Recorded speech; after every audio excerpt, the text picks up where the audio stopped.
అమ్మా అమ్మా ఏంటి? ఈ పని రేపు చేసుకోవచ్చు, కొంచెం ఊరెళ్ళొద్దురా. ఏ ఊరు? నా అత్తగారు ఊరు. ఎందుకు? ఎందుకేంటి?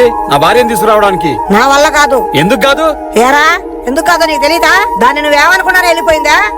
అన్నాను, భార్యాభర్తలు నాకు గొడవలు కాకుండా ఉంటాయా? ఉండవురా, కానీ నీది అనుమానం, శాడిజం, టార్చర్ అన్ని కలగలిపోయినాయిరా నీలో. నీకు సంసార బాధ్యత లేకపోయినా నిన్ను నిలదీయకుండా తనే ముందుండి నడిపింది చూడు, అదిరా ఆడదంటే. వాడు గట్టి పని చేయలేడు, కొంచెం అడ్జస్ట్ అవ్వమ్మా అంటే నా భర్త ఒకళ్ళ కింద పని చేయడానికి ఇల్లేదు, నా భర్త నేనే రాజాలా చూసుకుంటానన్నదిరా నా కోడలు. నువ్వెంత హింస పెడుతున్నా తను మాత్రం నిన్ను సంతోష పెట్టాలనుకుంది చూడు, అదిరా కోడలంటే. రే ఇప్పుడు భార్య గుర్తొచ్చి తీసుకురామంటున్నావే, పోయేటప్పుడు ఒక్కసారైనా నీ భార్య వైపు ప్రేమగా చూసావా?